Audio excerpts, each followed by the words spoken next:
Some wounds never heal, they just learn to hide beneath the surface of a man's daily routine. For 30 years, Joaquin had carried the weight of losing his young son, believing the boy had died in flames when cavalry soldiers burned their village. Every morning, the 61-year-old Apache father rode the same desert trail, passing an old abandoned cabin where a faithful dog stood guard at the doorway. For 3 weeks, he watched that dog wait with the patience of someone expecting a loved one to return home. On the 22nd day, something made Joaquin stop and walk inside. What he found changed everything. Small moccasins sat by the cold fireplace. A walking stick he had carved years ago leaned against the wall. Then he discovered a tin box filled with letters written in his son's handwriting, dated long after the boy's supposed death. How could his son have survived when Joaquin had searched through the ashes himself? Before we jump back in, tell us where you're tuning in from, and if this story touches you, make sure you're subscribed, because tomorrow I've saved something extra special for you. The Arizona sun painted the desert floor in shades of copper and gold as Joaquin Silvercloud guided his horse through the familiar terrain that had shaped his life for over 6 decades. His weathered hands, mapped with scars from a lifetime of honest work, held the reins with the easy confidence of a man who understood the language of the land. At 61, he moved with the deliberate grace of someone who had learned that every step in the desert mattered. Every decision carried weight. His horse, a sturdy paint mare named Dawn, picked her way carefully between the scattered rocks and hardy desert plants that dotted the landscape. Saguaro cacti stood like ancient sentinels, their arms reaching toward the morning sky in silent prayer. The air carried the sweet scent of desert willow and the earthy smell of recent rain that had blessed the thirsty ground just 2 days prior. Joaquin wore his years like a comfortable shirt, well worn but still strong. His silver hair was pulled back in a traditional braid, and his face bore the deep lines that came from squinting into desert sunrises for more decades than most men lived. His clothes were practical, worn jeans, a cotton shirt the color of sage, and boots that had walked thousands of miles across this unforgiving but beautiful land. This morning ritual had become sacred to him over the past month. He would rise before dawn, tend to his small herd of cattle, check the solar panels that powered his modest home, and then set out on this particular trail that wound through the heart of the Sonoran Desert. The route served no practical purpose. It didn't lead to better grazing land or a reliable water source. It was simply a path that called to him. Though he couldn't say exactly why, his home sat on a small piece of land that had been in his family for 3 generations. A patch of desert that outsiders might consider worthless, but that held more value to him than any fortune. The modest adobe house with its red tile roof and deep shade porches had been built by his grandfather's hands, expanded by his father, and lovingly maintained by Joaquin himself. Solar panels glinted on the roof, a concession to modern times that allowed him to live comfortably while honoring his connection to the land. The property included a workshop where Joaquin crafted traditional items, walking sticks, leather goods, and sometimes ceremonial pieces for the tribal community. His hands, though weathered, remained steady and sure when working with wood and leather. It was honest work that connected him to his ancestors and provided a modest income from tourists and collectors who appreciated authentic native craftsmanship. As he rode, Joaquin's mind often drifted to memories of his son, Ayana, whose name meant eternal blossom in their language. The boy had been 8 years old when the world changed forever. A bright, curious child who followed his father everywhere, eager to learn the old ways while dreaming of adventures beyond the desert. Ayana had possessed an unusual gift for understanding animals and could track a rabbit through rocky terrain that would challenge grown men. The memories of that terrible day 30 years ago remained as sharp as broken glass in Joaquin's mind. He had been away from the village, leading a small hunting party to track deer in the distant mountains when the cavalry came. By the time they saw the smoke rising from their homes and raced back, the soldiers were gone, leaving behind only ash and sorrow. The official report claimed they were pursuing Apache raiders who had attacked a supply wagon, but Joaquin knew better. His people had been peaceful, following the terms of the treaties that were supposed to protect them. He had searched through the burning ruins for hours, calling Ayana's name until his voice gave out. When he finally found what remained of their home, he discovered his wife, Elena's body, protecting what appeared to be their son beneath a collapsed beam. The remains were too damaged to identify clearly, but the size and location left no doubt in his mind. He had buried them together on a hill overlooking the desert, under a pair of ancient mesquite trees. For years afterward, guilt had eaten at him like acid. If he had been home, maybe he could have saved them. Maybe his wife and son would still be alive. Maybe he could have fought off the soldiers, or at least died trying to protect his family. The rational part of his mind knew that staying would have meant his death too, but the heart doesn't always listen to reason. The grief had nearly destroyed him. He spent months drinking away the pain in border towns, getting into fights with anyone who looked at him wrong, drifting aimlessly through a world that suddenly felt empty of purpose. It was his older sister Carmen who finally tracked him down and dragged him home. Literally in some cases. She was the one who forced him to eat, to bathe, to remember that life still held meaning even when it felt impossible to continue. Carmen had raised her own family on the reservation, becoming a teacher and a respected voice in tribal affairs. She never married, but devoted herself to preserving Apache culture and language for the younger generations. Her strength and wisdom had helped countless families through difficult times, and she refused to let her brother waste away in self-destruction. "Grief is not something you get over," she had told him during one of their long talks under the desert stars. "It's something you learn to carry, but you can choose whether it becomes a burden that crushes you or a weight that makes you stronger." Over time, with Carmen's patient guidance and the support of the tribal community, Joaquin had slowly rebuilt his life. He learned to find meaning in small things, the way morning light caught on spider webs, the sound of quail calling to their mates, the satisfaction of creating something beautiful with his hands. He began participating in tribal ceremonies again, eventually becoming one of the keepers of traditional stories and customs. He never remarried, though several women in the community had shown interest over the years. His heart had loved once, completely and without reservation, and that felt like enough. Instead, he poured his paternal instincts into mentoring young people in the community, teaching them traditional skills and sharing the stories their grandparents had passed down to him. Now, 3 decades later, he had achieved a kind of peace with his loss. Not the complete healing that some people imagined possible, but a working arrangement with grief that allowed him to function and even find joy in unexpected moments. He had learned to honor his wife and son's memory without being consumed by it, to remember them with love rather than only with sorrow.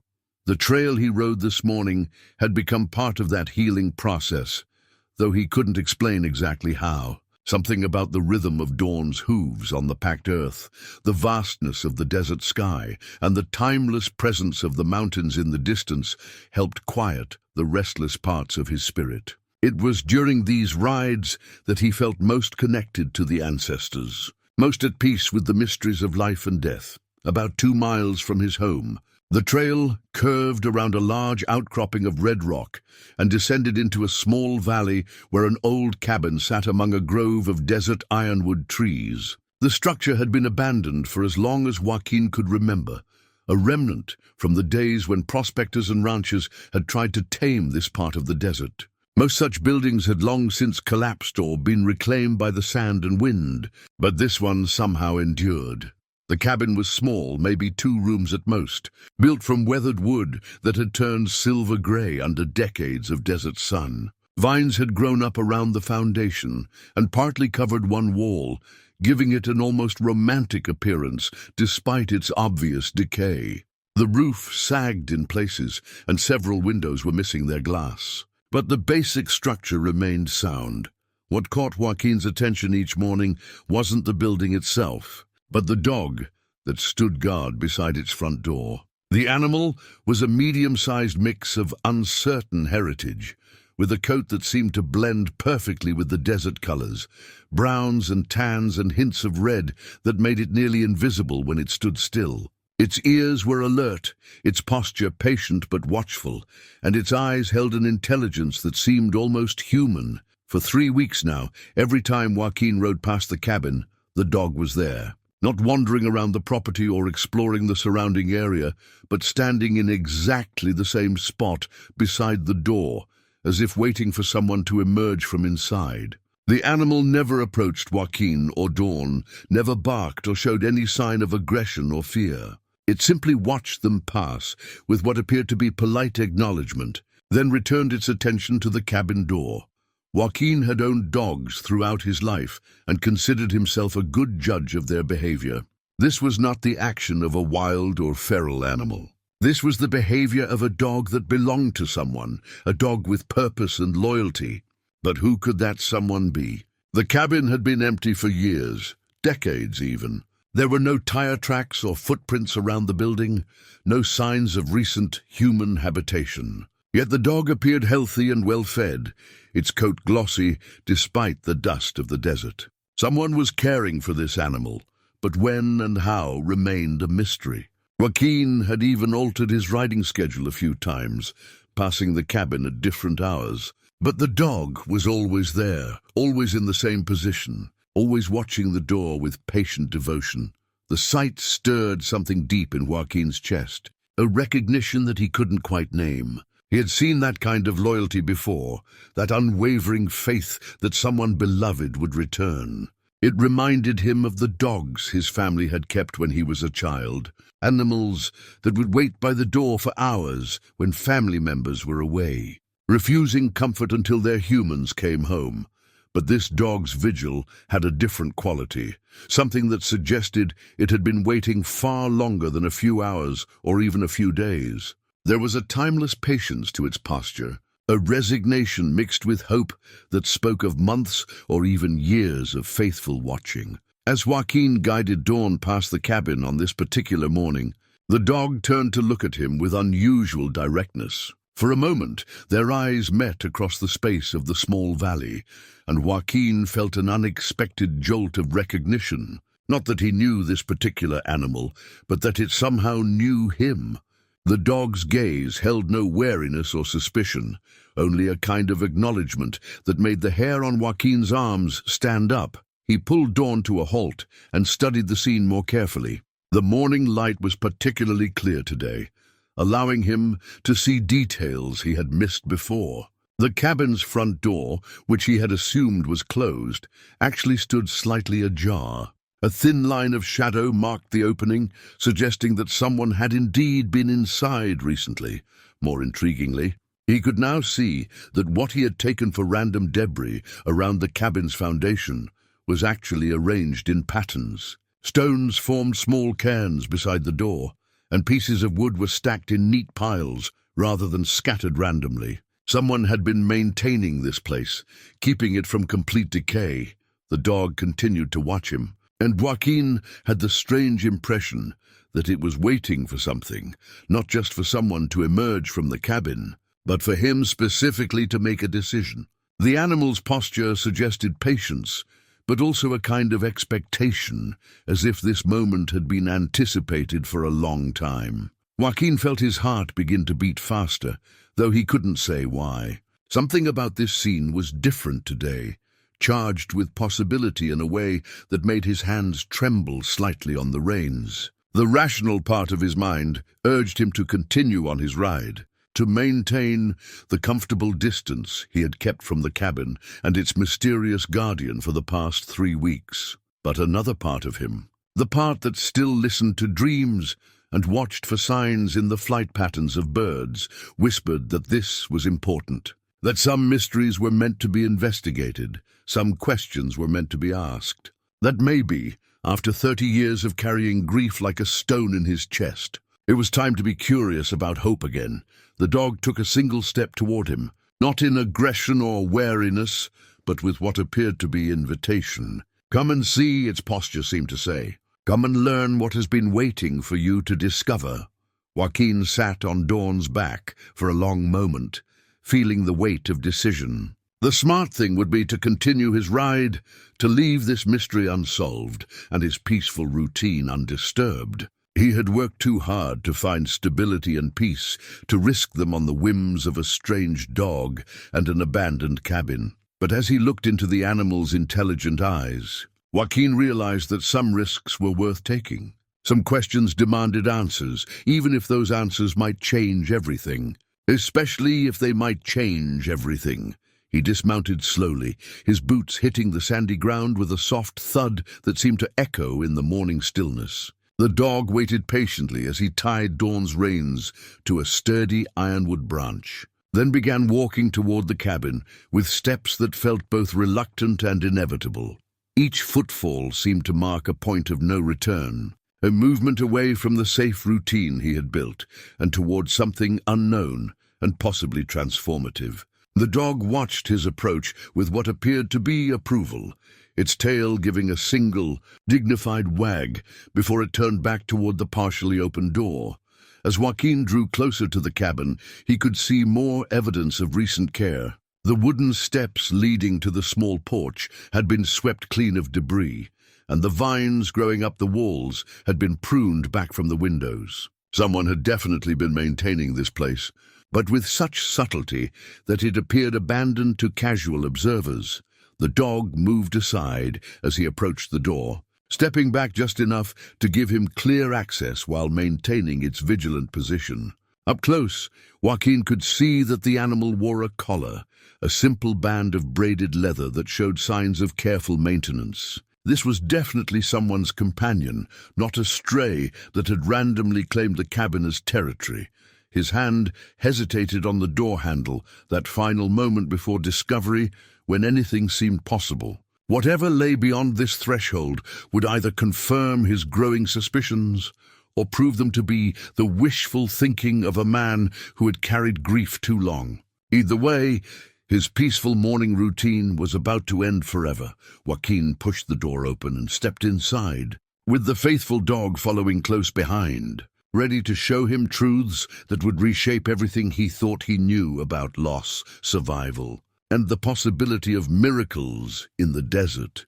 The interior of the cabin felt cool and shadowed after the bright desert morning, and Joaquin's eyes needed a moment to adjust to the dimmer light, filtering through the vine-covered windows. What he saw made him stop breathing entirely. The cabin was not abandoned. Someone had been living here, or at least caring for it with the devotion of a shrine keeper. The rough wooden floors had been swept clean, and simple furnishings, a small table, 2 chairs, a narrow bed against one wall, were arranged with careful attention to both function and comfort. But it was the items on the stone fireplace mantel that made Joaquin's knees nearly buckle.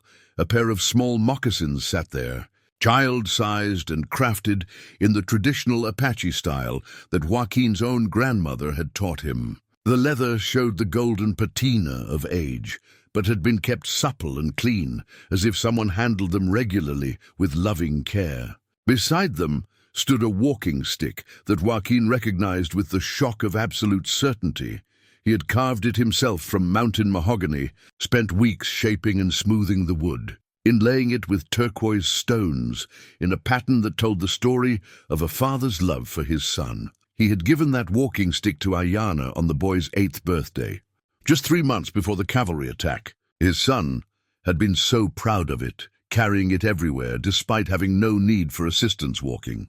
It had been a symbol of growing up, of becoming a man who could walk the difficult paths of life with dignity and strength. "It can't be," Joaquin whispered, his voice cracking like that of a much older man. The dog, which had followed him inside, moved to sit beside the fireplace as if claiming its usual spot. The animal's presence here suddenly made perfect sense. It wasn't guarding an empty building, but protecting these precious relics with the same devotion Joaquin himself would have shown. His hands shook as he reached for the walking stick, afraid it might disappear at his touch like something from a dream. But the wood was solid and real under his fingers, warm as if it had been recently handled. The turquoise inlays still caught what light filtered through the windows, and when he turned the stick over, he could see the small mark he had carved into the base, a tiny thunderbird that represented protection and strength. The moccasins were even more overwhelming to examine.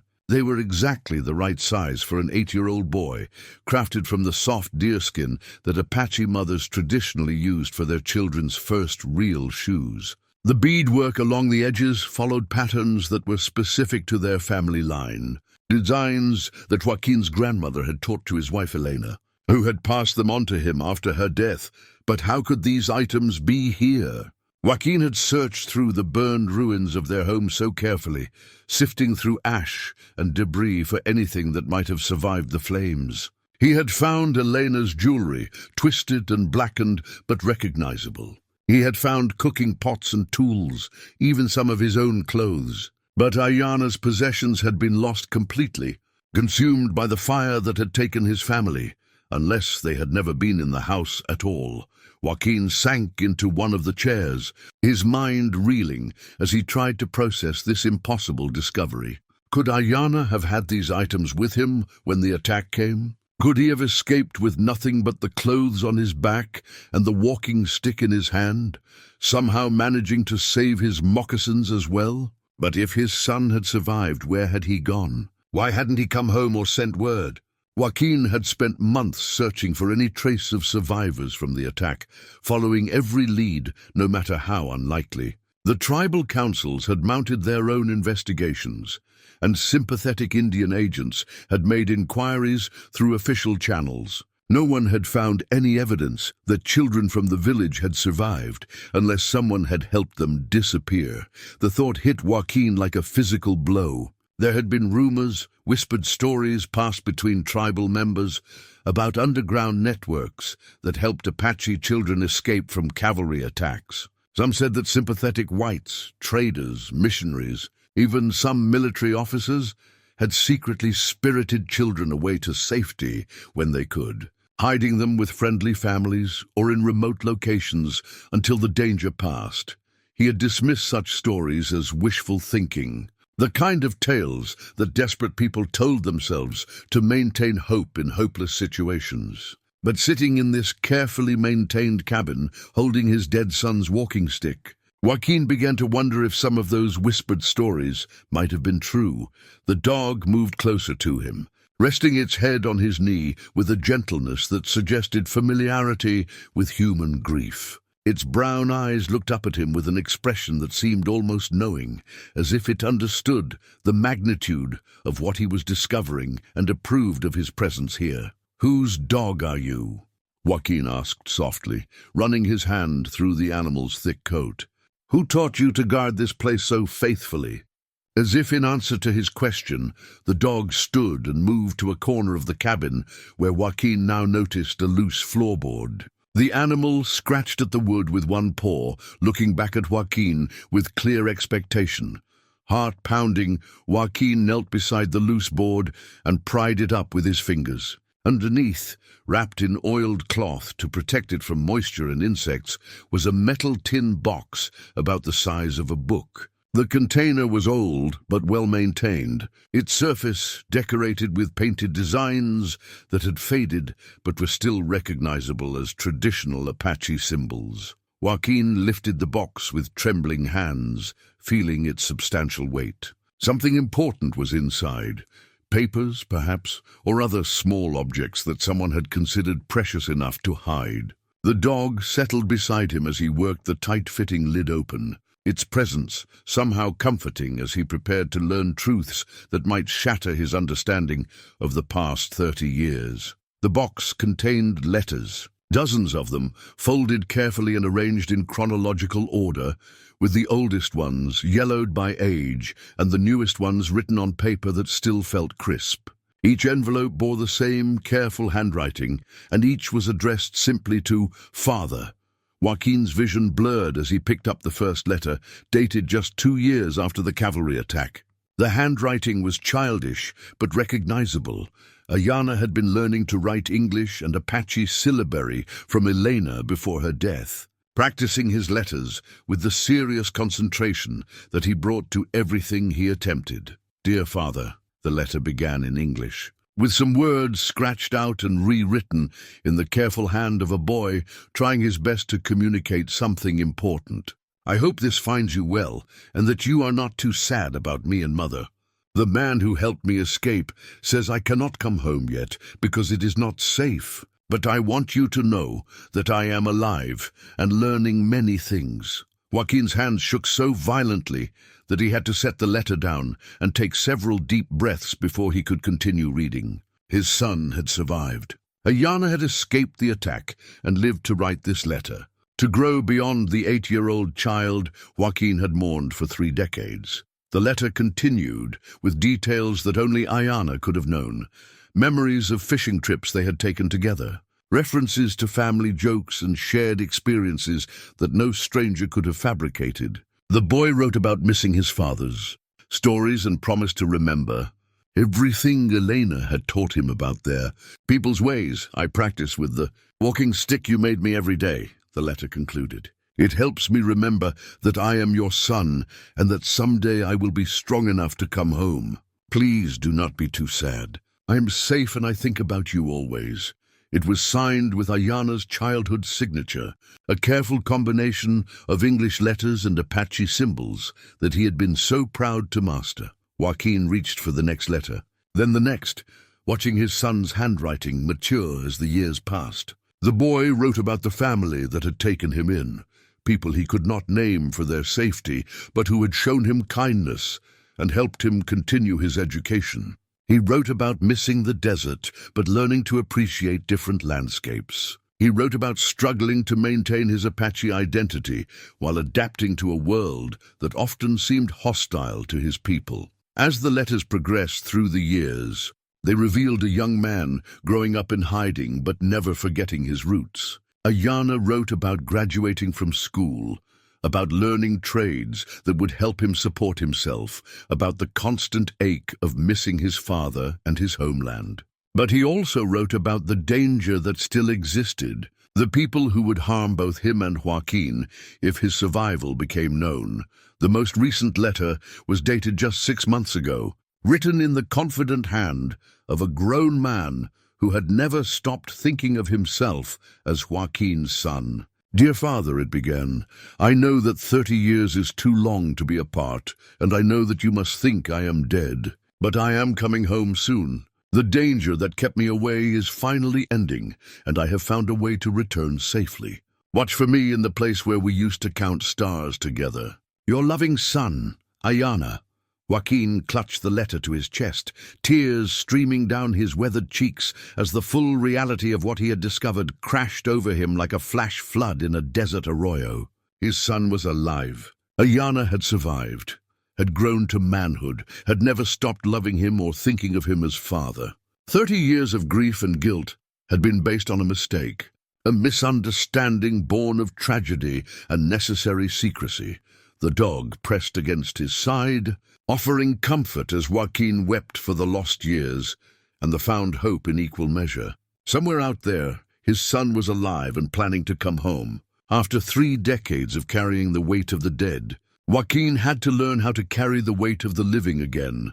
The question that remained was whether Ayana was still planning to return, or whether something had happened to delay him once again. The cabin and its faithful guardian suggested that someone was still caring for this shrine to their relationship, still maintaining the connection between father and son across the vast distances of space and time. Joaquin carefully returned the letters to their box, handling each one like the precious relic it was. Whatever came next, whatever dangers or challenges lay ahead, he now knew that his son lived and remembered. That knowledge alone was enough to transform everything he thought he understood about loss, love, and the possibility of redemption in a harsh world.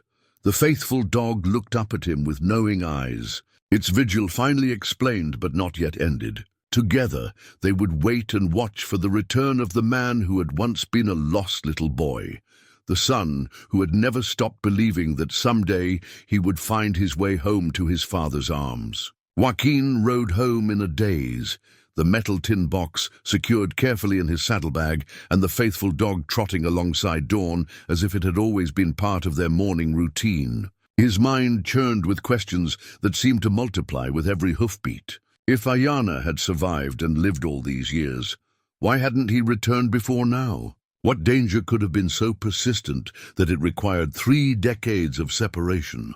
The letters had provided pieces of the puzzle, but not the complete picture. Joaquin knew his son had been taken in by people who cared for him, that he had received an education and learned to support himself, that he had never forgotten his Apache heritage or his love for his father. But the specifics remained frustratingly vague, written in the careful language of someone who knew that letters could be intercepted and used to harm innocent people. Back at his modest home, Joaquin settled the dog in the shade of his front porch with a bowl of water and some leftover meat from his own breakfast. The animal accepted his hospitality with the dignity of a welcome guest, seeming to understand that it had completed one phase of its mission and was now beginning another.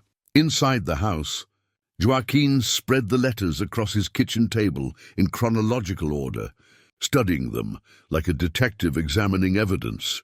The progression of his son's handwriting told its own story, from the careful, childish script of a 10-year-old trying to communicate with his lost father, to the confident penmanship of an educated man who had learned to navigate the complexities of the white world while maintaining his cultural identity. Certain phrases appeared repeatedly throughout the correspondence, coded references that only someone who knew Ayana's childhood would understand. When he wrote about practicing the lessons from grandmother's stories, Joaquin knew he meant the traditional survival skills and cultural knowledge that Elena had passed down from her own grandmother. References to the place where eagles rest clearly meant the high mesa where they had camped during vision quests and hunting trips.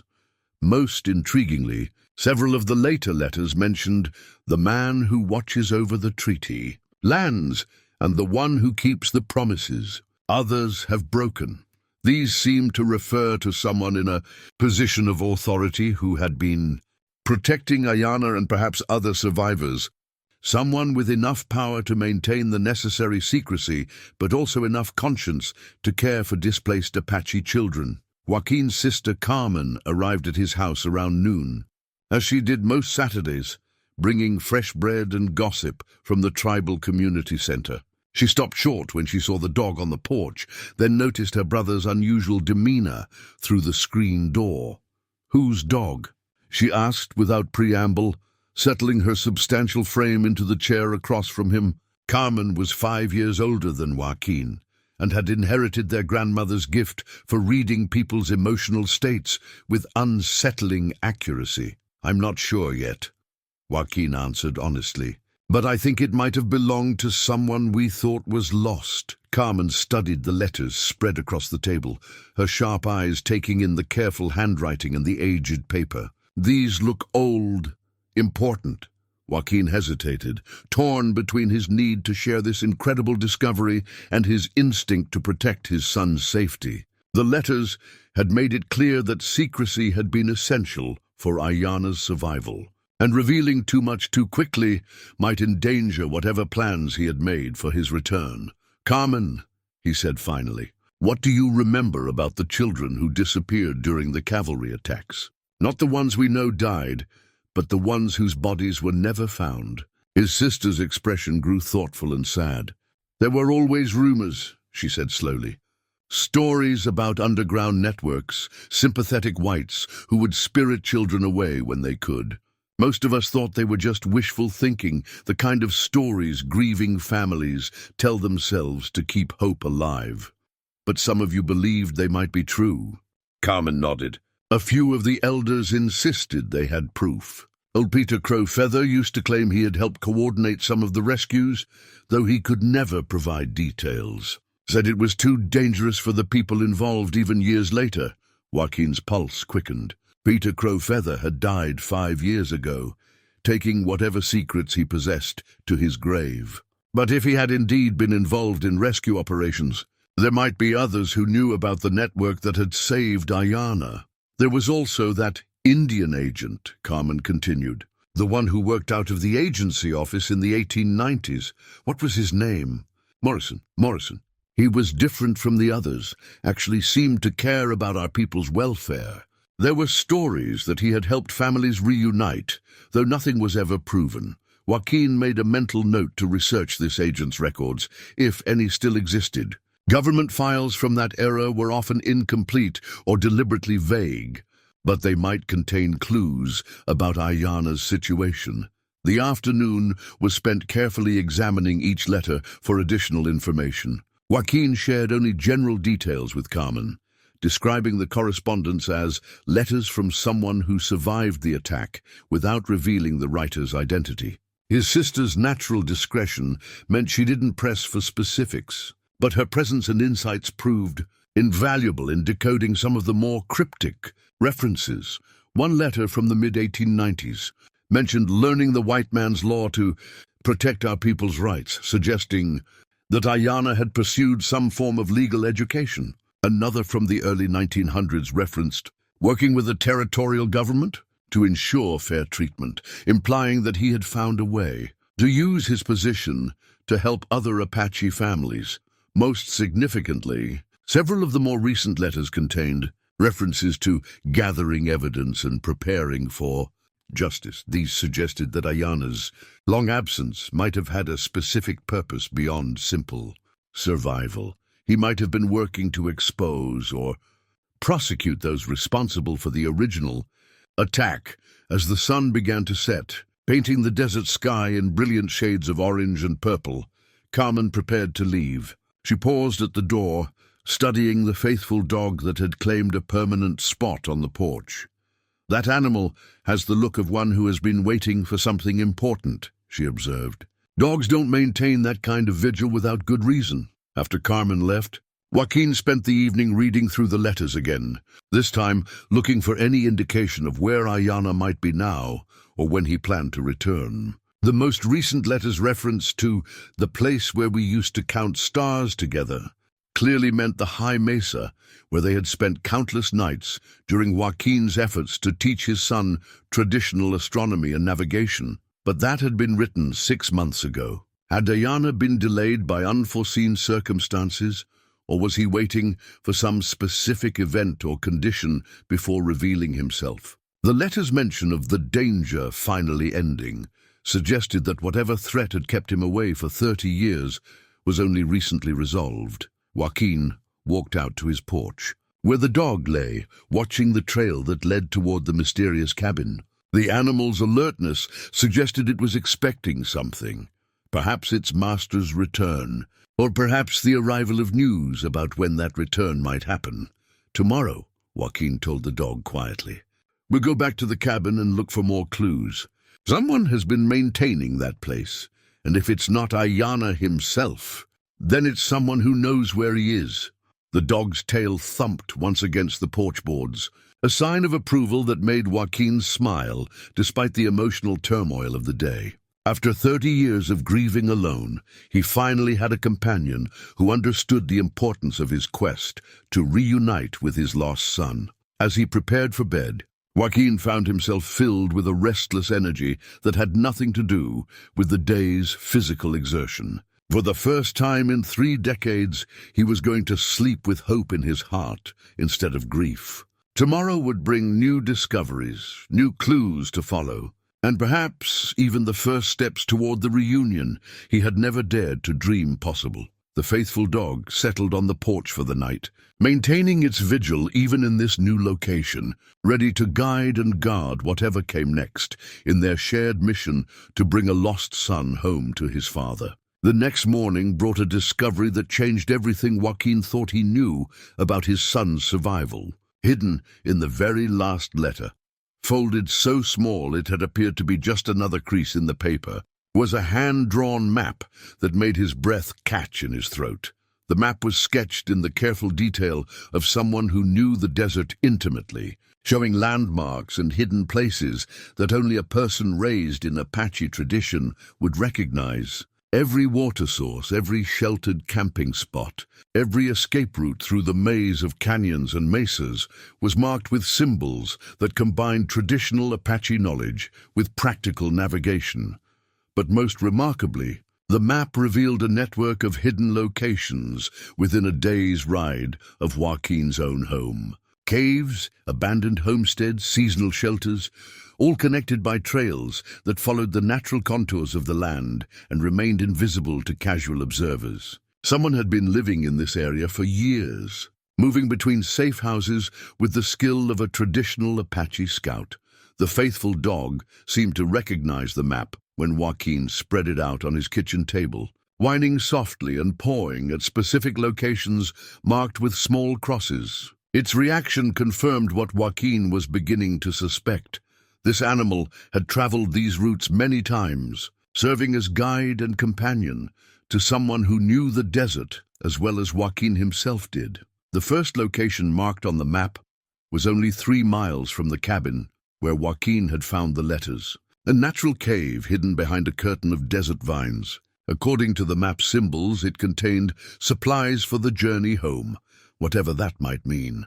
Joaquin saddled Dawn and set out immediately, the dog running ahead as if eager to show him the way. The trail, marked on the map, proved to be a masterpiece of traditional pathfinding, following wash bottoms and rocky surfaces that would leave no tracks, staying hidden from the main roads while still allowing relatively easy travel for someone who knew what to look for. The cave, when they reached it, was exactly where the map indicated it would be. From the outside, it appeared to be just another shadow in the rocky hillside. But once Joaquin pushed through the concealing vegetation, he found himself in a substantial shelter that had been carefully prepared for long-term use. The space contained everything someone would need for extended desert survival: water containers, preserved food, blankets, tools, and even a small cache of weapons. But more importantly for Joaquin's quest, it also contained personal items that provided new clues about his son's life and recent activities. A modern photograph, carefully preserved in oiled cloth, showed a man in his late 30s wearing the uniform of a territorial law officer. The face was older and weathered by years of difficult living, but the eyes were unmistakably Ayana's, intelligent, determined, and touched with the quiet sadness that comes from carrying heavy responsibilities. Joaquin's hands shook as he studied the image of his son as a grown man. Ayana had become tall and strong, with the broad shoulders and steady bearing of someone accustomed to authority. His hair was cut short in the white man's style, but he wore a small Apache medicine bag on a cord around his neck, a sign that he had maintained his connection to his people's traditions, despite the demands of his adopted life. The photograph was accompanied by official documents that revealed even more surprising information. Ayana had not just survived and received an education. He had become a deputy U.S. Marshal, working out of the territorial capital and specializing in cases involving crimes against Native Americans. His legal name was listed as John Crow Feather, apparently, adopted from the family of the man who had helped coordinate his rescue as a child. The documents painted a picture of a man who had dedicated his adult life to the pursuit of justice for his people, using his position in law enforcement to investigate and prosecute crimes that other officials preferred to ignore. Many of the cases listed in his files involved cavalry officers who had exceeded their authority in dealing with Apache communities, traders who had cheated tribal members, and government officials who had embezzled funds intended for reservation use. Most significantly, one thick folder contained evidence related to the cavalry attack that had destroyed Joaquin's village 30 years ago. The file included witness statements, military records, and correspondence that suggested the attack had been planned and executed not in response to any Apache aggression, but as part of a conspiracy to drive Native Americans off land that contained valuable mineral deposits. The evidence was damning and detailed, clearly the result of years of careful investigation. Names of officers involved in the conspiracy, records of payments made to secure false reports, even testimony from soldiers who had been ordered to attack peaceful villages, all of it meticulously documented by someone who understood both the legal system and the importance of preserving evidence for future prosecution. Joaquin realized that his son's long absence had not been simply a matter of survival or safety. Ayana had been building a case, gathering evidence, working within the white man's legal system to achieve the justice that had been denied to his people for so long. His position as a federal marshal had given him access to records and witnesses that would have been impossible for a civilian to reach. The dog watched patiently as Joaquin absorbed this information, occasionally nudging him towards specific documents as if it understood the importance of what he was learning. Its behavior suggested a familiarity with this routine, as if it had accompanied Ayana on many such evidence-gathering missions over the years. Among the legal documents, Joaquin found personal items that spoke to his son's emotional journey as well as his professional one. A small journal contained entries written in both English and Apache, recording not just case notes, but also personal reflections on the difficulty of living between two worlds, the pain of separation from family, and the constant struggle to maintain cultural identity while working within the dominant society's institutions. One entry, dated just 2 months ago, read, "The evidence is finally complete. After 30 years, I have everything needed to bring the conspirators to justice. But prosecuting them will require revealing my identity and my survival, which means I can finally go home to Father. I pray he can forgive the long silence and understand why it was necessary." Another entry described detailed plans for the reunion, including specific dates and locations where Ayana intended to meet his father. The timing had apparently been coordinated with the legal proceedings that would ensure the safety of both men once the truth became public. That the most recent entries revealed growing concern about potential threats to the investigation. Several of the men implicated in the original conspiracy were still alive and in positions of power, and there were indications that they had become aware of Ayana's activities. The final entry, dated just 3 weeks ago, mentioned increased surveillance and the need to accelerate the timeline for homecoming. Joaquin felt a chill of fear as he read these words. If his son was in danger from the same forces that had destroyed their village 30 years ago, then their reunion might be more complicated and perilous than either of them had anticipated. The dog seemed to sense his concern, moving closer and resting its head against his knee in a gesture of comfort and solidarity. Its brown eyes held intelligence that suggested it understood the dangers they faced and was prepared to help however it could. As Joaquin carefully repacked the documents and prepared to return home, he realized that his quiet quest to understand his son's survival had become something much larger and more urgent. Ayana was not just planning to come home. He was preparing to expose a conspiracy that reached into the highest levels of territorial government, and he needed his father's help to survive what was coming next. The faithful dog led him back down the hidden trail, but its alertness and frequent pauses to listen for sounds suggested that they were no longer the only ones interested in these secret locations. Someone else was watching, waiting, and perhaps preparing to prevent the reunion that Joaquin had waited 30 years to experience. The discovery of his son's true identity as a federal marshal had given Joaquin hope, but it also filled him with a growing sense of urgency and danger. If Ayana was investigating a conspiracy that reached into the highest levels of government, then his enemies would stop at nothing to prevent the truth from coming to light. The fact that his son had felt the need to accelerate his timeline suggested that the danger was more immediate than Joaquin had initially understood. Over the next few days, Joaquin followed the map to 3 more hidden locations, each one revealing additional pieces of his son's carefully constructed case against the men responsible for the massacre. The evidence was overwhelming, detailed financial records showing payments to cavalry officers, correspondence proving that the attack had been planned in advance, and witness testimony from soldiers who had been ordered to kill civilians and burn homes without provocation. At the fourth location, a sheltered alcove beneath a natural rock arch, Joaquin made a discovery that stopped him cold. Among Ayana's possessions was a traditional Apache medicine bundle, carefully wrapped in soft deerskin and decorated with beadwork in patterns that Joaquin recognized immediately. It was the sacred bundle that had belonged to Joaquin's own father, passed down through generations of their family line and believed lost in the fire that had destroyed their village.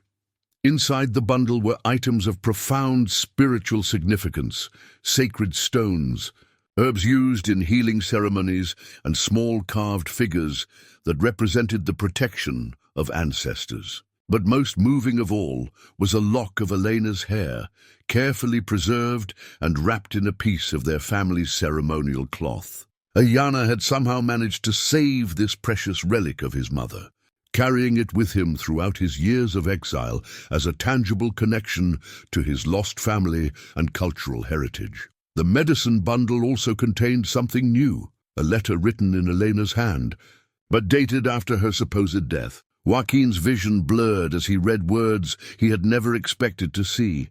"My beloved son, if you are reading this, then the worst has happened, and I have not survived to protect you myself. But you must know that your father lives and loves you, and that someday you must find your way back to him. Keep our traditions alive in your heart, and remember that you are the bridge between the old ways and the new world that is coming." The letter continued with specific instructions about maintaining Apache spiritual practices while living among whites, detailed explanations of family history and tribal traditions that Elena wanted to ensure would not be lost, and expressions of love and faith that brought tears to Joaquin's eyes. His wife had somehow found time during the chaos of the attack to write this letter, knowing she might not survive, but determined to leave her son with the guidance he would need to remain connected to his people. The faithful dog watched solemnly as Joaquin carefully rewrapped the sacred items, understanding somehow that it was witnessing something profoundly important. The animal's presence had become a constant comfort during these emotional discoveries, its steady companionship helping Joaquin process revelations that would have been overwhelming to face alone. As he prepared to leave the alcove, Joaquin noticed fresh signs that someone else had visited this location recently. Footprints in the sandy floor, disturbed dust on the rock shelves where Ayana's possessions had been stored, and the subtle rearrangement of items suggested that his son had been here within the past few days, perhaps checking on his cached supplies or retrieving something for his planned return. The realization that Ayana was so close, possibly just hours away, filled Joaquin with an almost unbearable mixture of hope and anxiety. After 30 years of separation, his son was finally preparing to come home. But the evidence of the conspiracy investigation suggested that their reunion would bring danger to both of them, and possibly to anyone who tried to help them. That evening, as Joaquin sat on his porch, reviewing his son's maps and documents, Carmen arrived with news that added another layer of complexity to the situation. She had been asking discreet questions around the tribal community about the old stories of children who had disappeared during cavalry attacks, and several elders had shared information that painted a disturbing picture. "There were more survivors than we ever knew," Carmen reported, settling into her usual chair with a worried expression. "Old Joseph Running Bear told me that at least a dozen children from different attacks were spirited away by that underground network. Some were taken to missionary schools in the East. Others were hidden with sympathetic families in distant territories. But here's the troubling part. Several of them died under mysterious circumstances when they tried to return home as adults." Joaquin felt a chill of fear settle in his stomach. "What kind of mysterious circumstances?" "Accidents, mostly. Horses that spooked and threw their riders, falls from cliffs during routine travel, sudden illnesses that killed healthy young men in a matter of days. Joseph thinks someone was systematically eliminating survivors who might have been able to testify about what really happened during those attacks. The implications were terrifying. If Ayana's investigation had identified him as one of these survivors, then his life was in immediate danger from the same forces that had apparently been killing other potential witnesses for decades. His careful preparation and secretive approach suddenly made perfect sense. He wasn't just protecting his father, but trying to stay alive long enough to bring his evidence to court. Carmen leaned forward, her voice dropping to a whisper. Joseph also said, "There's someone new asking questions around the reservation. A white man, claiming to be a government inspector looking into old treaty violations. But he's been asking very specific questions about survivors of cavalry attacks, and several people have had the feeling he's not really who he claims to be." Joaquin's blood ran cold. The timing was too coincidental to be accidental. If someone was actively hunting for Ayana, then their reunion had become not just an emotional milestone, but a potentially deadly encounter. The faithful dog seemed to sense his distress, moving closer and pressing against his leg in a gesture of support and solidarity. "We need to be very careful," Joaquin told his sister. "There are things happening that involve more than just our family, and I'm afraid we might be walking into danger that we don't fully understand yet." Carmen studied his face with the sharp perception that had made her such an effective teacher and tribal counselor. "This has something to do with those letters you found, doesn't it? And with that dog that suddenly decided you're its new master." Joaquin nodded reluctantly. "The letters are from someone who survived the attack on our village, someone who has been working for 30 years to gather evidence against the people responsible. And I think he's planning to come home very soon, which means the people who want to silence him are going to be looking for him here." Carmen was quiet for a long moment, absorbing the implications of what her brother had revealed. Finally, she spoke with the measured determination that had made her a respected leader in their community. "Then we need to make sure he has help when he comes home," she said firmly. "And we need to make sure you're both protected from whoever might try to stop him from telling his story." As the desert stars emerged overhead, Joaquin realized that his quiet quest to understand his son's survival had transformed into something much larger and more dangerous. Ayana was not just coming home, he was bringing justice for their people, and that made him a target for forces that had operated in shadows for 30 years. The faithful dog settled at Joaquin's feet, its alert posture suggesting it understood that their peaceful vigil was about to become something much more challenging. Together, they would wait and watch for the return of a son who carried not just the hope of reunion, but the weight of truth that could finally bring justice to the desert. The morning brought confirmation of Joaquin's worst fears. As he prepared to check another location on Ayana's map, the faithful dog suddenly stiffened and began growling low in its throat, staring toward the desert trail that led to the main road. In the distance, barely visible against the pale morning sky, dust clouds marked the approach of riders moving fast across the landscape. Joaquin quickly gathered the maps and documents he had been studying, securing them in the same metal tin where he had found Ayana's letters. His instincts, honed by decades of desert living and inherited from generations of Apache scouts, told him that these riders were not casual travelers or friendly neighbors. Their pace and direction suggested purpose and urgency that could only mean trouble. The dog's behavior confirmed his suspicions. The animal moved restlessly between the house and the trail, whining softly and pawing at the ground in clear distress. This was not the reaction of a pet seeing strangers, but the alert posture of a guardian sensing danger to something it had been trained to protect. Joaquin saddled Dawn quickly and loaded essential supplies into his saddlebags, including water, food, and the precious tin box containing his son's correspondence. If Ayana's enemies had found this location, then staying here would accomplish nothing except putting himself and his sister in danger. The maps had shown him dozens of hiding places in the surrounding desert. Better to disappear into familiar terrain than to wait passively for whatever threat was approaching. The dog seemed to approve of his decision, racing ahead as he led Dawn away from the house and toward one of the hidden trails marked on Ayana's map. They had been traveling for less than an hour when the sound of gunshots echoed across the desert behind them, confirming that his caution had been justified.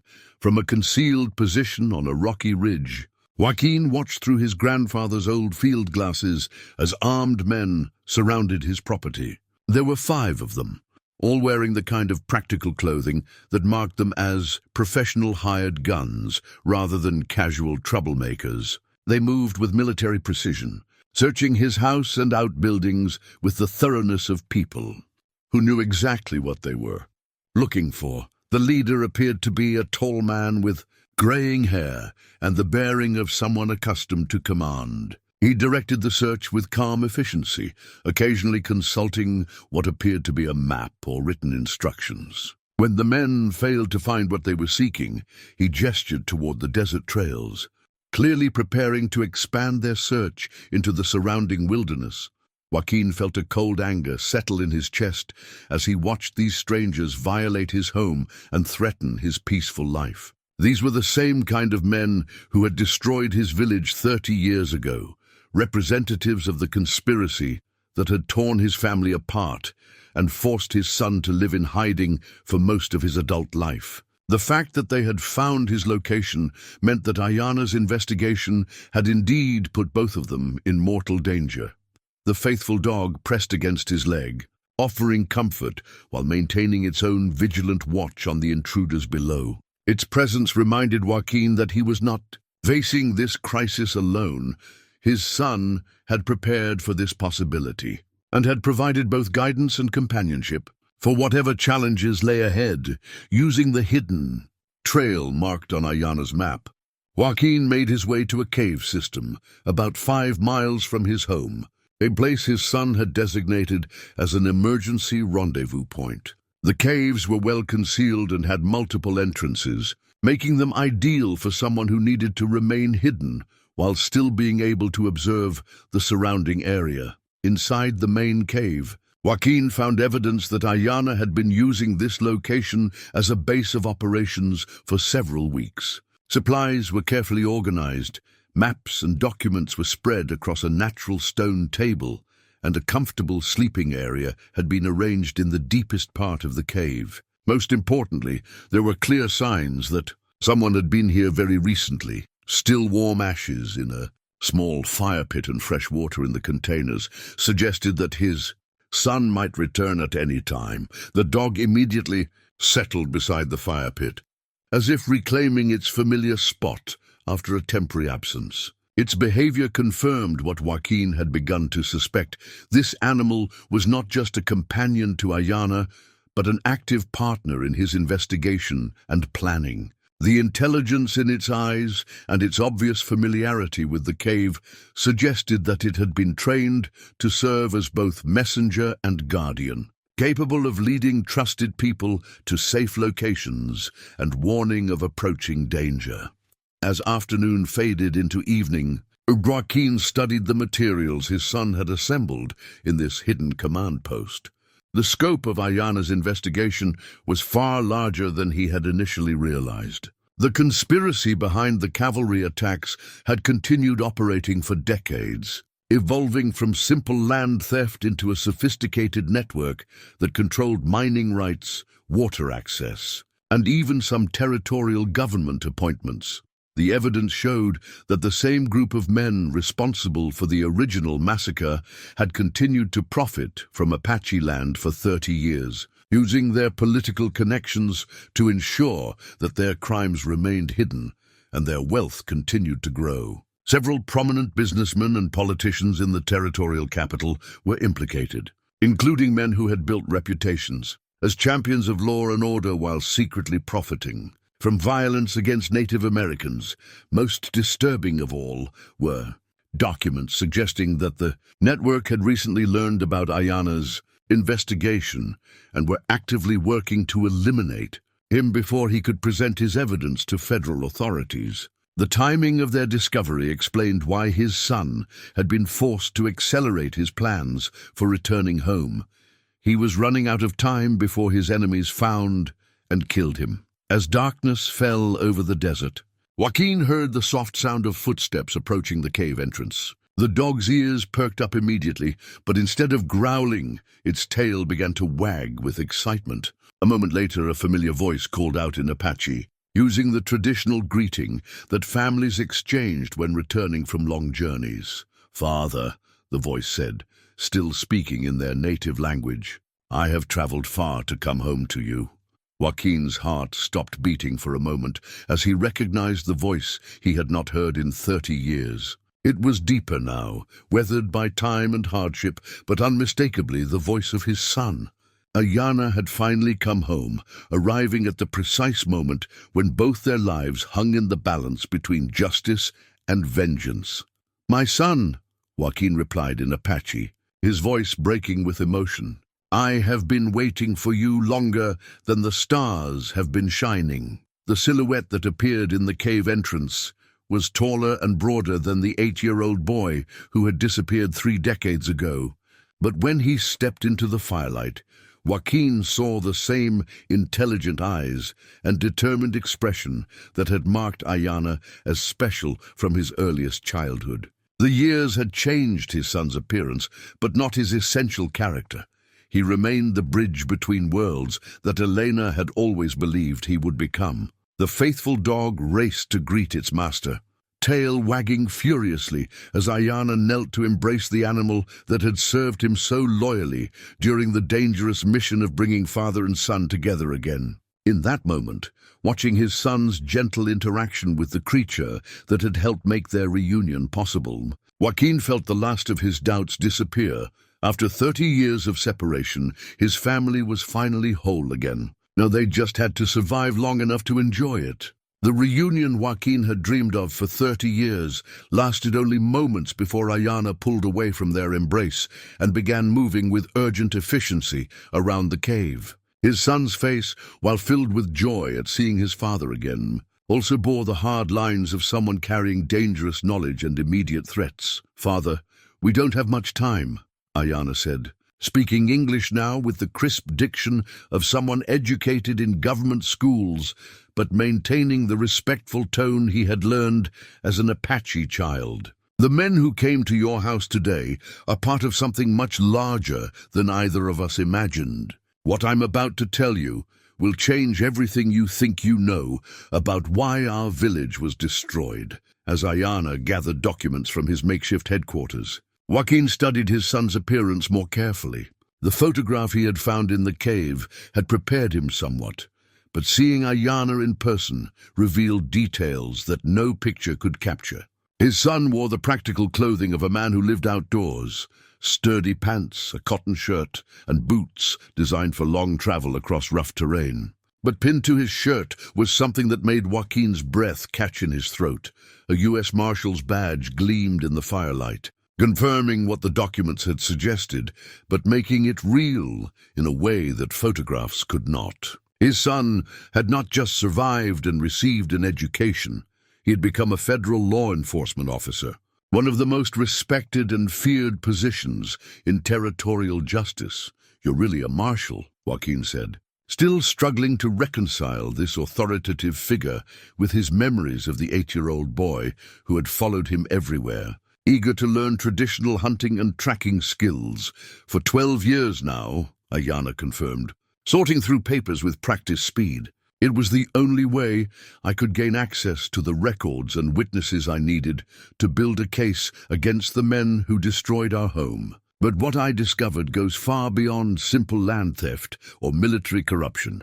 He handed Joaquin a thick folder bound with official government seals. "The attack on our village wasn't ordered by some rogue cavalry officer acting on his own initiative. It was planned and executed by a conspiracy that reaches all the way to Washington, D.C., involving senators, territorial governors, and business interests worth millions of dollars." Joaquin opened the folder with trembling hands. finding documents that bore official government letterheads and signatures of men whose names he recognized from newspaper articles and political speeches. The evidence was devastating. Correspondence between high-ranking officials discussing the need to clear Apache resistance from specific territories, financial records showing payments to military units for special operations, and detailed maps marking Apache villages for strategic removal. "This is impossible," Joaquin whispered, though the evidence before him was undeniable. These are important men, respected leaders. Why would they risk everything to steal land from a few Apache families? Ayana's expression grew grim as he pulled out a geological survey map marked with symbols indicating mineral deposits. Because it wasn't just land, Father. It was gold, massive deposits that were discovered just months before our village was attacked. The same deposits that have made several of these respected leaders incredibly wealthy over the past 30 years. The map showed their former homeland marked with red X's indicating gold veins worth millions of dollars at current market prices. Joaquin realized with growing horror that his family and neighbors had been murdered not in the heat of military action or even simple prejudice, but as part of a calculated business decision to clear the way for mining operations. "But how did you discover all this?" Joaquin asked, still struggling to process the magnitude of what his son had uncovered. How did a child who barely escaped with his life become someone with access to government secrets? Ayana's smile was bitter as he began packing the most critical documents into a waterproof case. "Because the man who saved me from the attack wasn't just a sympathetic Indian agent or missionary. He was Colonel William Harrison, a career military officer who had been investigating irregularities in cavalry operations throughout the Southwest. He suspected that some of the attacks on Apache villages were not legitimate military actions. And when he saw what happened to our home, he knew he was right. The name meant nothing to Joaquin, but his son continued with revelations that made the conspiracy even more complex and dangerous. Colonel Harrison was supposed to die in a convenient Apache raid a week after he rescued me, Ayana explained. When he survived and began asking uncomfortable questions, he was transferred to a desk job in Washington and told to keep quiet about what he had seen.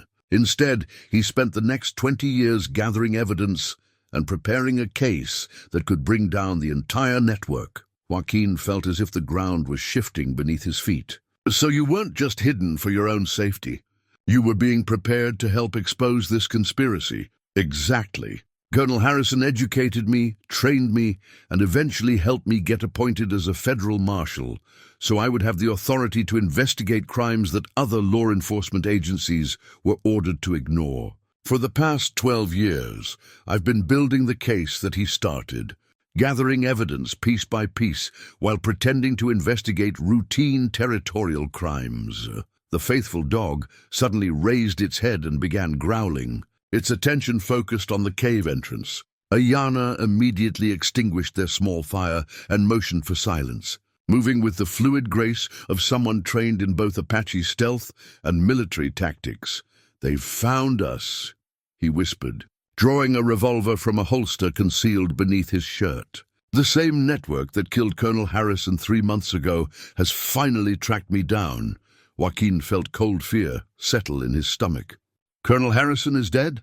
"Murdered in his sleep by someone who made it look like a heart attack," Ayana confirmed grimly. "But not before he helped me hide the evidence where it can still do the most good. The documents we have here are copies. The originals are already in the hands of federal investigators who can't be bought or intimidated." The sound of horses and men moving through the desert night grew closer, confirming that their temporary refuge had been discovered. Ayana handed his father a second revolver and a cartridge belt, assuming correctly that a man who had survived in Apache territory for 61 years would know how to use weapons effectively. "Father, I need you to understand something," Ayana said, as they prepared to defend themselves against whatever force was approaching. "These men won't just kill us. They'll make our deaths look like an Apache raid gone wrong, or a dispute between drunk Indians. or any convenient lie that will discredit our evidence and protect their conspiracy. Joaquin checked the chambers of the revolver with practiced efficiency, his hands steady despite the emotional turmoil of the day. Then we don't let them kill us, and we make sure your evidence reaches the people who can use it. Ayana smiled for the first time since their reunion, and in that expression, Joaquin finally saw the boy he remembered, brave, determined, and absolutely committed to doing what was right, regardless of the personal cost. I've been waiting 30 years to fight beside my father again, Ayana said quietly. I just wish it could have been under better circumstances. The dog moved to position itself between them and the cave entrance, its hackles raised and its body tense with readiness to defend its pack. Outside, the sounds of approaching enemies grew louder and more organized, suggesting that they faced professional killers rather than random troublemakers. Joaquin moved to one side of the cave entrance, while Ayana took position on the other, both men drawing on decades of experience, one as an Apache warrior, the other as a federal lawman, to prepare for the fight that would determine whether justice or conspiracy would ultimately prevail. Whatever happens, Ayana said as the first shadows appeared at the cave mouth, the truth will survive. Colonel Harrison made sure of that, Joaquin nodded, feeling a fierce pride in the man his son had become, and a grim satisfaction that their family would finally have the chance to strike back at the forces that had torn them apart. After 30 years of grief and separation, father and son were about to face their enemies together, armed with both weapons and truth. Ready to settle a debt that had been too long unpaid, the faithful dog's growl deepened as the first gunman appeared in the cave entrance. And the battle for justice that had begun with a massacre 30 years ago was about to reach its final, decisive confrontation in the darkness of a desert cave. The first gunman to enter the cave moved with the confidence of someone who expected to find helpless victims rather than prepared defenders. His mistake cost him dearly when the faithful dog launched itself from the shadows, clamping powerful jaws around his gun arm and sending his weapon clattering across the stone floor. Ayana was on the man instantly, using techniques learned from both Apache warriors and federal law enforcement training to disable him without making noise that would alert his companions. Within seconds, they had their first prisoner, a professional killer who would either provide information about his employers or serve as a bargaining chip in whatever confrontation was about to unfold. How many others? Ayana whispered in the man's ear, his revolver pressed against the gunman's temple with unmistakable intent. 5 more outside, the man gasped, his arm hanging useless where the dog had savaged it. But you're surrounded. There's no way out except through us. Joaquin moved to the cave entrance and confirmed the prisoner's statement with a careful survey of the terrain outside. Our men had positioned themselves at strategic points around the cave system, blocking all the obvious escape routes while maintaining clear fields of fire that would cut down anyone who tried to flee across open ground. They know this area, Joaquin observed quietly. Someone provided them with detailed information about the cave system and the surrounding terrain. Ayana's expression darkened as he considered the implications. Which means they have inside information about my investigation and my hiding places. Someone in the federal system has been feeding them intelligence.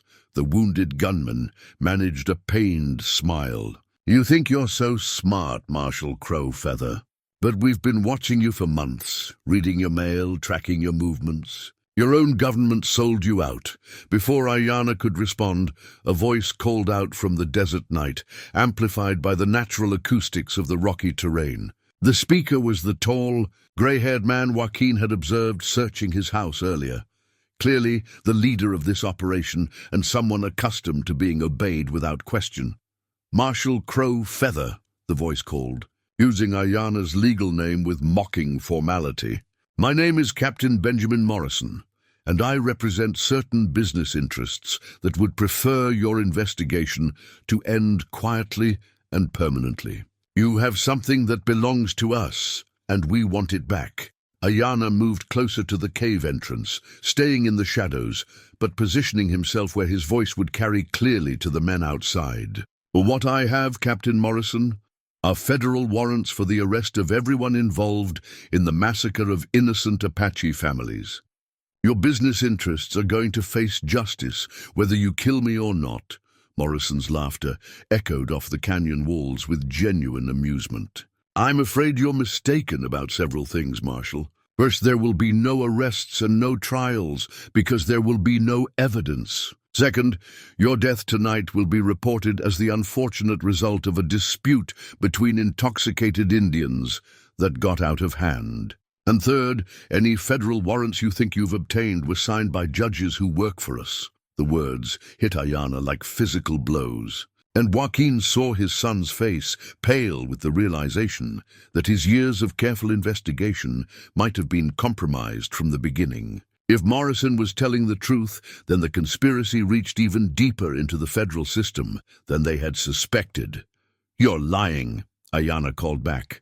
But Joaquin could hear the uncertainty creeping into his son's voice. "Am I?" Morrison replied. "Then explain how we knew exactly where to find you tonight. Explain how we obtained copies of your evidence files before you could present them to anyone who might actually prosecute our associates. Explain how we learned about your dear father's involvement in time to arrange this convenient reunion." Joaquin felt ice form in his veins as he understood what Morrison was implying. This entire situation, his discovery of the letters, his investigation of his son's hiding places, even their reunion in this cave, might have been orchestrated by their enemies as a way to eliminate both potential witnesses at the same time. But as he looked at the faithful dog, which had remained calm and alert throughout this revelation, Joaquin realized that Morrison's psychological warfare contained a crucial flaw. The animal's behavior had been genuine from the beginning, responding to Ayana's scent and following patterns established over years of loyal service. No conspiracy could have manufactured that kind of authentic devotion. "He's lying about some of it," Joaquin told his son quietly. "The dog led me to you, not them to us. And your letters were real. No one could have faked 30 years of correspondence that detailed." Ayana nodded, some of his confidence returning as he processed his father's logic. "You're right. They may have corrupted some federal officials, but they couldn't have controlled everything. The evidence is still valid, even if some of the judges are compromised." Morrison's voice came again, tinged with impatience now. "You have 5 minutes to surrender yourselves and turn over all copies of your alleged evidence. After that, we'll come in and take what we want from your bodies." Instead of responding immediately, Ayana began moving quickly around the cave, gathering specific documents and weapons while speaking to his father in rapid Apache. Joaquin realized that his son was implementing a plan. He had obviously prepared for exactly this situation. A way to ensure that the evidence would survive, even if they did not. "There's another exit," Ayana explained in their native language, pointing to what appeared to be a solid wall at the back of the cave. "It connects to a system of natural tunnels that lead to the main canyon. If we can reach Carmen and get her to the federal courthouse in Phoenix, she can present the evidence to officials who aren't part of the conspiracy." Joaquin examined the hidden exit and immediately understood why Ayana had chosen this particular cave as his base of operations. The passage was concealed by loose rocks that could be quickly removed, and the tunnel beyond was large enough for men to travel through while remaining completely hidden from anyone watching the main entrance. "What about them?" Joaquin asked, indicating the gunmen positioned outside. "We make them think we're still here until Carmen has time to get away with the evidence," Ayana replied, beginning to construct what appeared to be decoy positions, using spare clothing and careful arrangements of equipment. "Then we use the tunnels to get behind them and turn the tables." The faithful dog seemed to understand the plan instinctively, moving to the hidden exit and waiting patiently for orders while maintaining its alert posture. Joaquin realized that this animal had probably helped Ayana execute similar escapes before, serving as both scout and messenger during the dangerous years of evidence gathering. As they prepared to implement their escape plan, Morrison's voice echoed through the cave again, closer now and filled with the confidence of someone who believed he held all the advantages. "Time's up, Marshal. We're coming in." The sound of boots on stone and the metallic clicks of weapons being readied confirmed that Morrison intended to follow through on his threat. But instead of waiting passively for attack, Ayana had positioned himself and his father to execute a counter-strategy that would either save their lives and preserve their evidence, or at least ensure that their deaths would serve the cause of justice. Joaquin felt a fierce pride in his son's tactical thinking and professional competence. The boy who had disappeared 30 years ago had indeed become the bridge between worlds that Eleanor had envisioned, combining Apache survival skills with federal law, enforcement training to create a formidable opponent for anyone who threatened their people. "Ready, Father?" Ayana asked, his hand on the concealed exit that would either lead them to safety or deeper into danger. "Ready," Joaquin confirmed, checking his revolver one final time and preparing to follow his son into whatever challenges lay ahead. The faithful dog moved silently into the tunnel, its presence a reminder that even in the darkest circumstances, loyalty and love could provide guidance toward hope. Behind them, Morrison's men began their assault on what they believed was a trapped and defenseless enemy, unaware that they were attacking empty shadows, while their real quarry escaped to continue fighting for justice in the broader world beyond this desert canyon. As father and son disappeared into the hidden passage, the sound of gunfire erupted behind them, marking the beginning of a final confrontation that would determine whether 30 years of conspiracy and murder would finally face the reckoning they had so long avoided. The hidden tunnel system proved to be even more extensive than Ayana had indicated, branching into multiple passages that honeycombed the entire canyon complex. As they moved through the narrow spaces, guided by the faithful dog's sure instincts and Ayana's intimate knowledge of the terrain, Joaquin could hear the muffled sounds of gunfire and shouting behind them as Morrison's men discovered they had been attacking empty positions. "They'll realize we've escaped within minutes," Ayana whispered as they navigated a particularly tight passage that required crawling on hands and knees. "Once they do, they'll spread out to search the entire area. We need to reach the main canyon before they can cut off our escape routes." The dog paused at a junction where 3 tunnels converged, its ears alert to sounds that human hearing could not detect. After a moment of careful listening, it chose the left passage and continued forward with confidence that suggested it had traveled this route many times before. "How long have you been preparing for this?" Joaquin asked as they followed their 4-legged guide through the underground maze. "Ever since I learned that Colonel Harrison had been murdered," Ayana replied, his voice tight with controlled emotion. "I knew it was only a matter of time before they came for me too. The tunnel system was supposed to be my insurance policy, a way to escape if my position was compromised."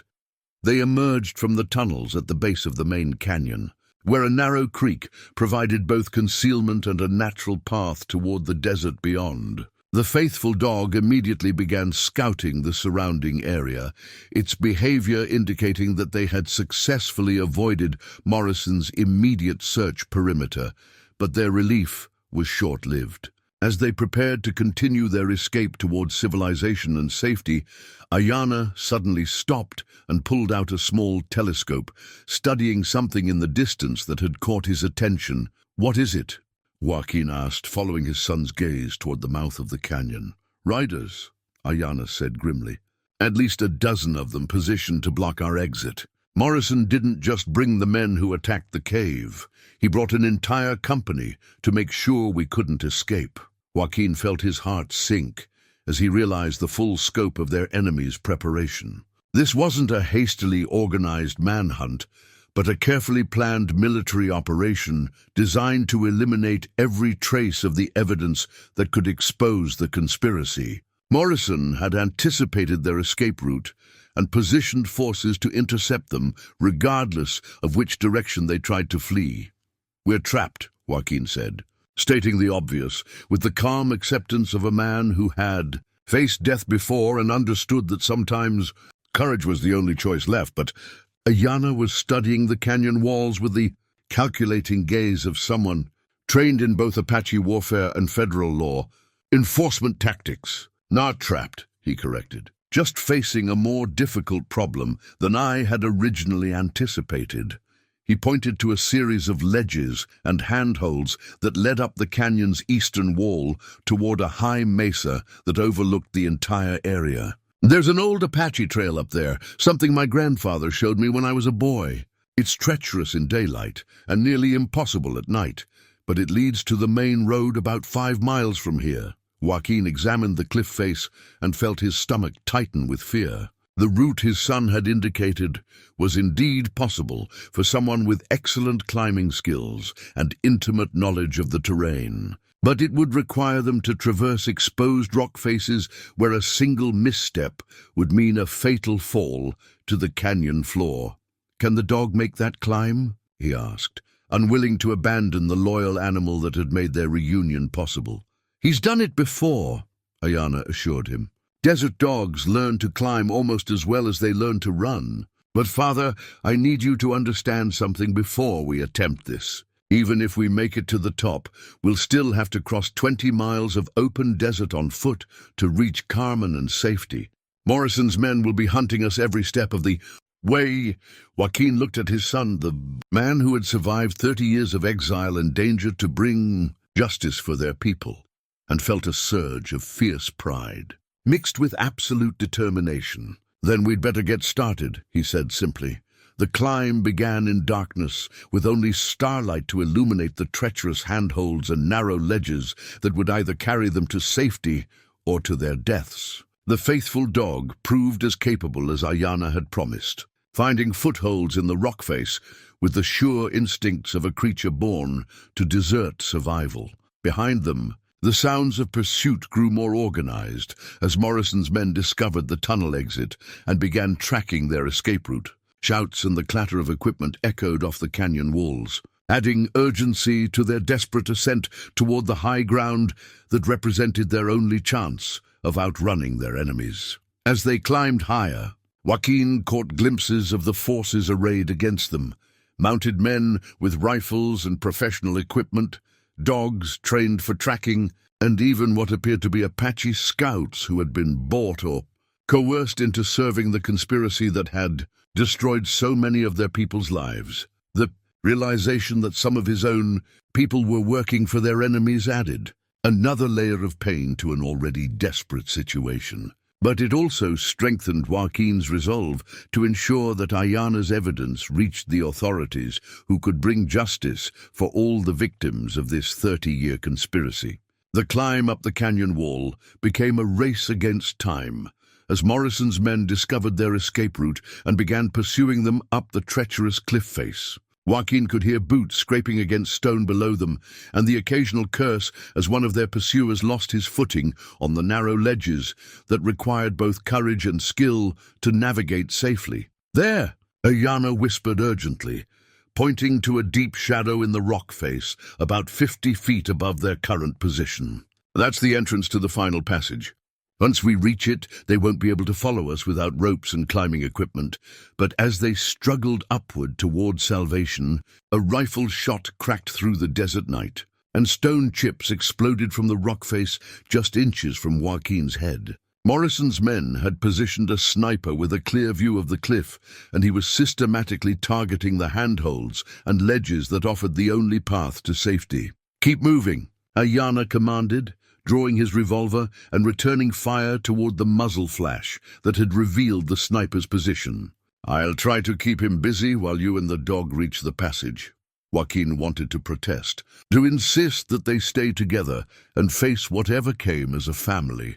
But his son's tactical expertise was clearly superior to his own, and splitting their pursuers' attention was their best chance of survival.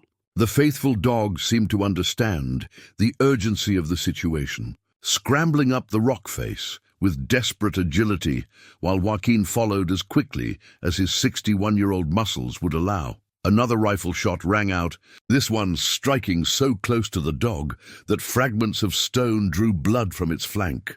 But the brave animal continued climbing, reaching the shadowed entrance to the passage and turning back to encourage Joaquin with soft whines of encouragement. Below them, Ayana engaged in a running gun battle with Morrison's men, using his knowledge of the terrain and his superior marksmanship to hold them back while his father completed the ascent. But Joaquin could see that his son's ammunition was running low, and more of Morrison's forces were arriving at the base of the cliff with every passing minute. "Son," Joaquin called down from the safety of the passage entrance, "you need to come up now." "Not yet," Ayana replied, reloading his revolver with practiced speed. "They're bringing up climbing equipment. If I don't stop them here, they'll be able to follow us through the passage." As if to confirm his words, several of Morrison's men began hammering metal spikes into the rock face, preparing to string ropes that would allow their entire force to scale the cliff in safety. Joaquin realized with growing horror that his son intended to make a final stand to prevent their pursuit, even if it meant sacrificing his own life to ensure that the evidence reached Carmen and ultimately the federal authorities. "There has to be another way," Joaquin shouted.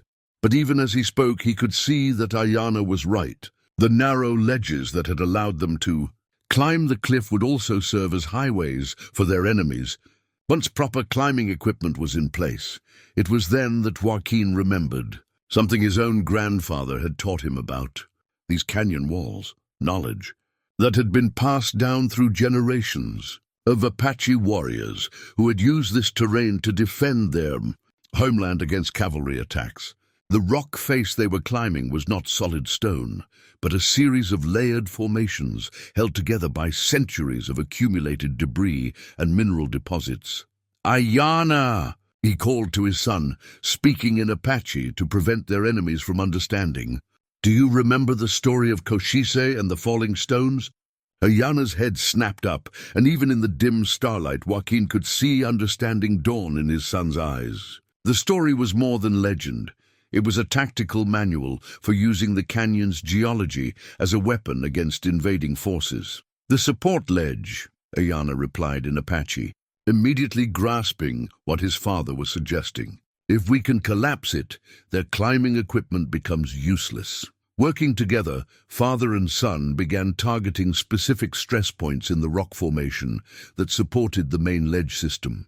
Their combined gunfire, directed at carefully chosen locations where natural fractures had already weakened the stone, created a chain reaction that sent tons of loose rock cascading down the cliff face.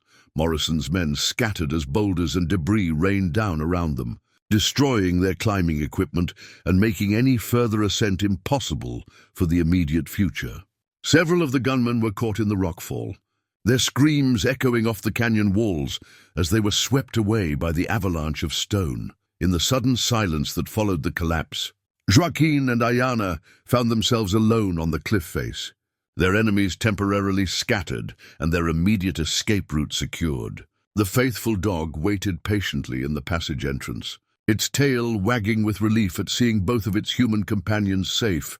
"That should buy us some time," Ayana said, holstering his empty revolver and beginning the final ascent to join his father. "But Morrison won't give up easily. He'll regroup and find another way to pursue us." As they entered the hidden passage that would carry them to the mesa top and beyond, Joaquin felt a mixture of triumph and sadness. They had survived the immediate crisis and preserved the evidence that could bring justice for their people.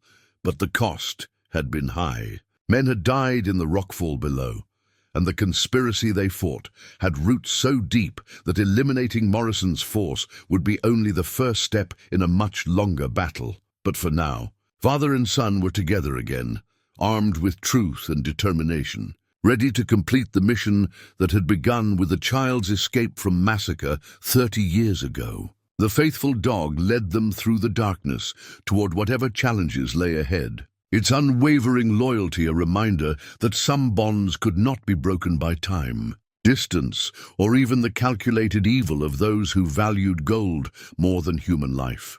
3 months later, Joaquin sat on the porch of his rebuilt home, watching the desert sunrise paint the familiar landscape in shades of gold and copper.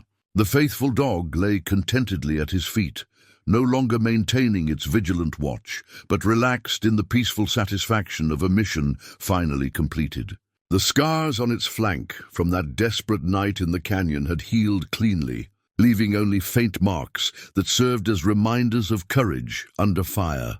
The morning brought Carmen walking up the trail from the main road, carrying newspapers and mail, as she had done every day since the trials concluded. Her face wore the satisfied expression of someone who had witnessed justice finally served after decades of patient waiting. The last of them was sentenced yesterday, she announced, settling into her usual chair with obvious relief. Morrison got life in federal prison, along with the territorial governor and 3 of the mining company executives. The judges who were taking bribes were removed from the bench and will serve their own prison terms.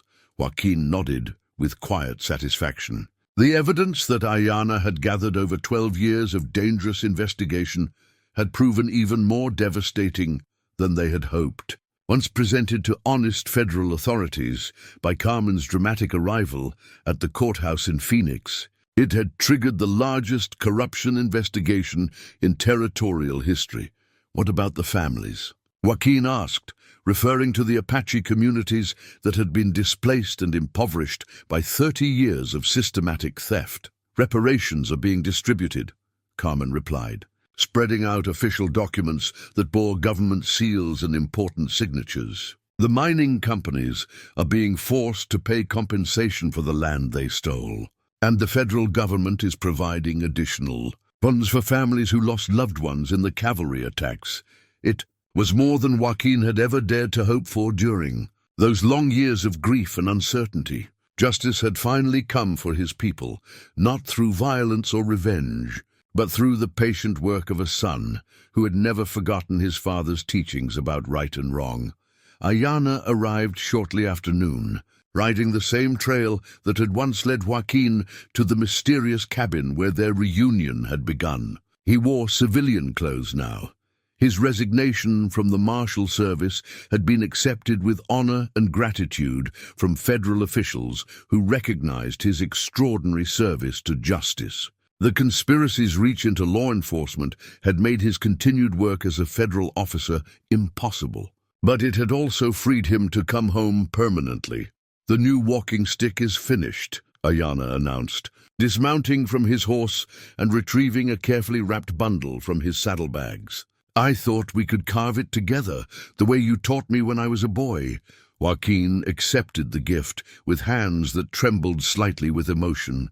The wood was mountain mahogany, the same species he had used for the original walking stick that had become one of the first clues to his son's survival. But this new staff was designed for 2 men to share the carving, one section marked for his experienced hands, another left smooth for Ayana to decorate with symbols, representing his own journey through the white man's world and back to his Apache heritage. "I've been thinking about the stories I want to teach my own children someday," Ayana said as they examined the unmarked wood together. "Stories about grandfathers who never gave up hope, and fathers who waited 30 years for their sons to come home."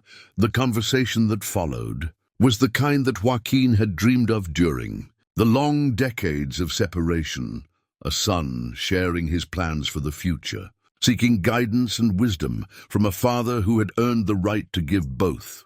Ayana spoke of his desire to teach young Apache people how to navigate the white man's legal system while maintaining their cultural identity, to serve as a bridge between worlds, as Elena had always envisioned. As the afternoon faded toward evening, they sat together on the porch, working the mountain mahogany with patient strokes, while the faithful dog dozed in the shade and Carmen prepared dinner in the kitchen. The conversations flowed easily between English and Apache, between stories of the past and plans for the future, between the careful silence of men who had survived great dangers and the comfortable intimacy of family members who no longer needed to fear separation.